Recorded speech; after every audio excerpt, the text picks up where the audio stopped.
నమస్తే welcome to our channel. నేను ప్రియా కౌశిక్. సమంత రీసెంట్గా ఒక ఫోటో పోస్ట్ చేసింది.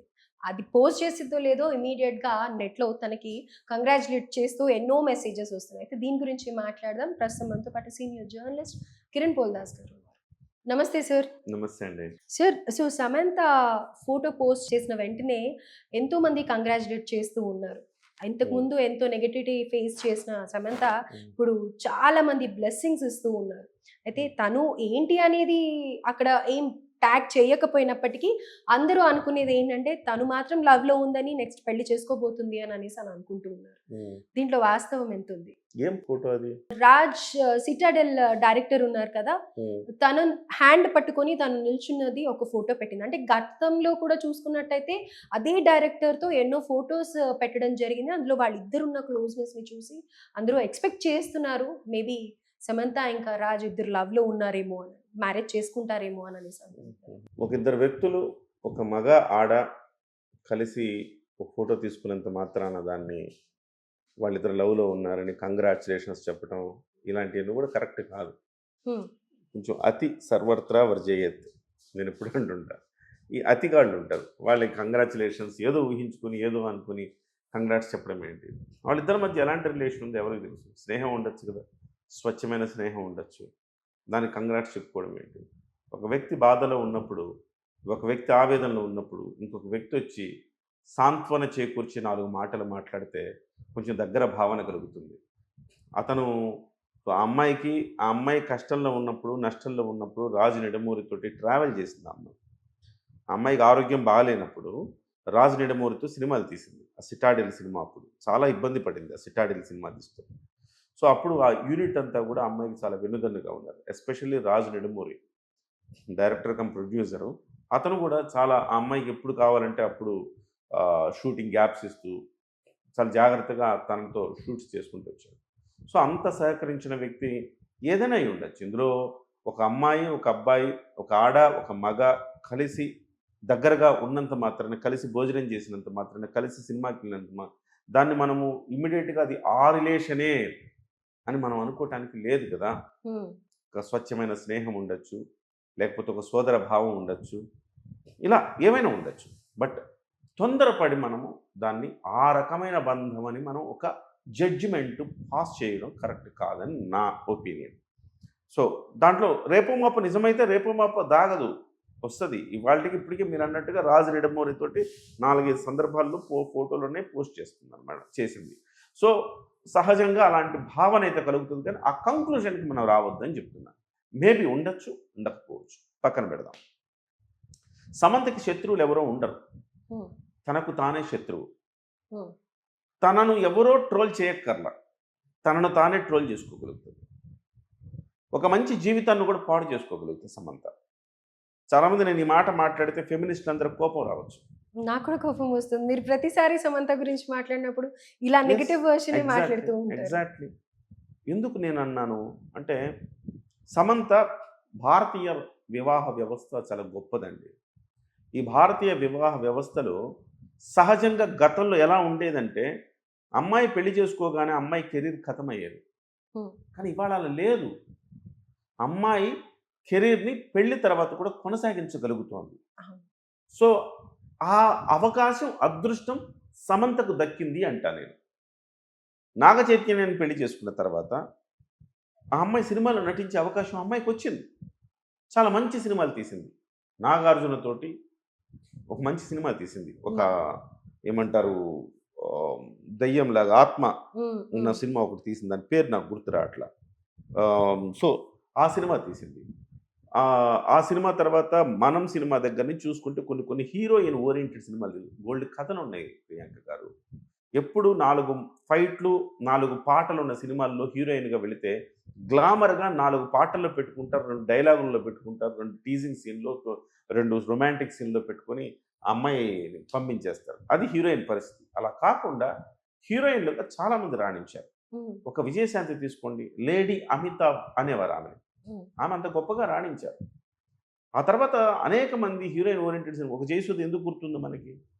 ఇలాంటి వాళ్ళందరూ ఇవాల్టికి సినిమాల్లో ఉన్నారంటే వాళ్ళు ఎట్లాంటి పాత్రలు చేశారు? సమంత కూడా అట్లాంటి పాత్రలు చేయొచ్చు. అవకాశం ఉంది. సో ఆ రకమైన ప్రోత్సాహం అక్కినేని ఫ్యామిలీ నుంచి అమ్మాయికి ఉంది అనుకుంటున్నా. నాకు వాళ్ళ లోపలికి వెళ్ళిపోయి వాళ్ళ గదుల్లోకి వెళ్ళిపోయి వాళ్ళకి ఏం జరిగిందో నేను చూడలా. ఇవాళ మాట్లాడే వాళ్ళందరూ కూడా ఎవరు చూసిన వాళ్ళు కాదు. ఆ అమ్మాయి వాళ్ళకి విడాకుల మధ్య ఆ అమ్మాయి విడాకులు తీసుకోవటం వెనక ఏం జరిగిందనేది అంశం జోలికి నేను వెళ్ళను. అవుట్లైన్ మాత్రమే. మనం చూస్తున్న పరిధిలో మనకు అర్థమైన వ్యవహారం మాత్రమే మనం చర్చించుకుందాం. ఆ అమ్మాయికి అంత అద్భుతమైన అవకాశం ఇచ్చినప్పుడు అక్కినేని ఫ్యామిలీ చక్కగా చేసుకొని చాలా హుందాతనంగా వ్యవహరిస్తూ చాలా బాగుంటే సరిపోయేది. కానీ ఏం చేసింది? తన పర్సనల్ అసిస్టెంట్, మేకప్ మ్యాన్ ఎవరు స్టైలిస్ట్ ప్రీతం. ప్రీతమ్ అతనితోటి క్లోజ్‌గా ఉన్న ఫోటోలు తనే విడుదల చేసుకుంటే అర్థం ఏంటండి? పరువు పోదా? అక్కినేని ఫ్యామిలీ అంటే Nandamuri family, Akkineni family, mega family వీళ్ళందరికీ చాలా పెద్ద ఫ్యామిలీస్ అండి ఇవన్నీ. వాళ్ళకి కొంత పరువు, ప్రతిష్ట ఉంటాయి.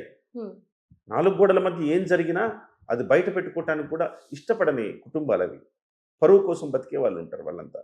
అలాంటి సందర్భంలో మీరు వాడు ప్రీతం అనేవాడి తొడల మీద మీరు కాళ్ళు వేసుకుని ఇలా పడుకుంటే వాడు మీ కాళ్ళు నొక్కుతున్నట్టుగా ఉండే ఫోటో మీరు పెడితే ఏం అర్థం చేసుకోవాలి? వాడు తర్వాత నన్ను అక్క అంటాడనో, వాడు నేను నాకు సిస్టర్ లాంటిదనో, మీ ఇద్దరి రిలేషను 4 గోడల మధ్య. అది అక్క అన్నా, లేకపోతే స్నేహమైనా 4 గోడల మధ్య. ప్రపంచానికి మీరు ఆ రకమైన ఫోటో పెట్టి ఏం సందేశం ఇస్తారు? ఏం సంకేతం ఇస్తారు?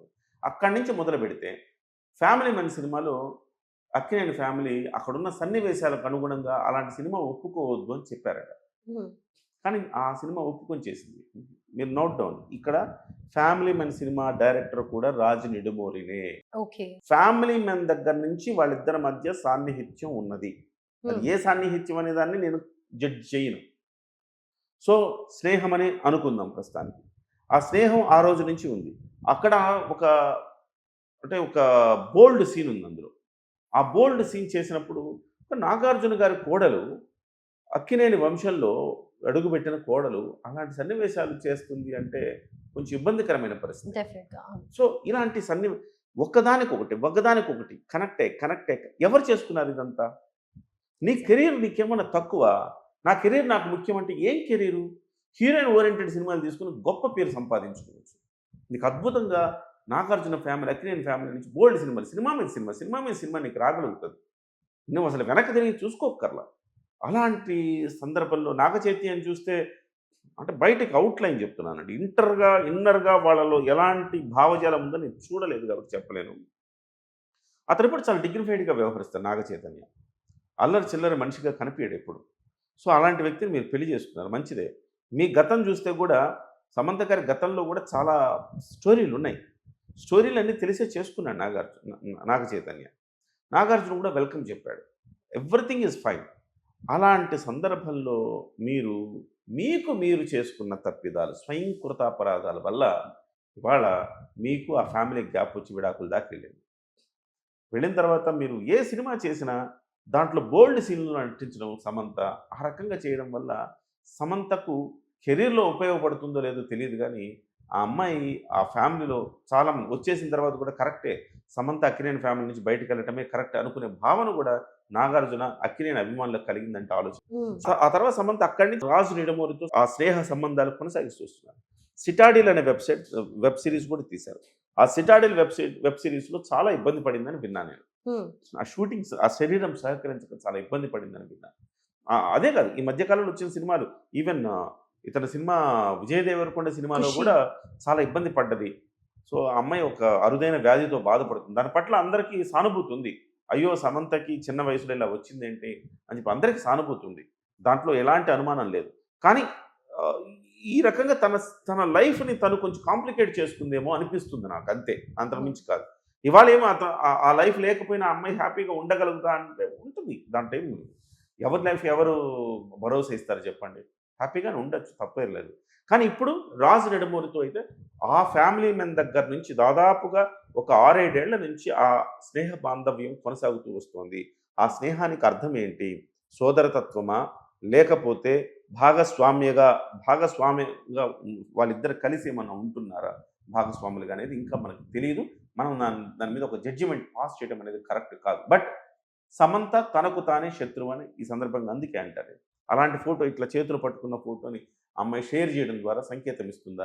ఎందుకు ఆ సంకేతాలన్నీ ఇవ్వడం? నిజంగా మీ ఇద్దరి మధ్య ఒక రిలేషన్ ఉండి మీరు పెళ్లి చేసుకోవాలనుకుంటే చక్కగా పెళ్లి చేసుకోవచ్చు కదా. ప్రతి సో ఒక్కరు కూడా ఇలాంటివన్నీ కూడా న్యూస్కి మళ్ళీ ఇలాంటివి చేసిన తర్వాత అంత వెబ్సైట్లు ఇవన్నీ కూడా ఇలా ట్రోల్స్ చేస్తున్నాయి, ఇలాంటి లేనిపోని ఇవన్నీ మాకు అంటగడుతున్నాయి అని వాళ్ళే అంటారు. మళ్ళీ వాళ్ళు చేసేవి అలాగే ఉంటాయి.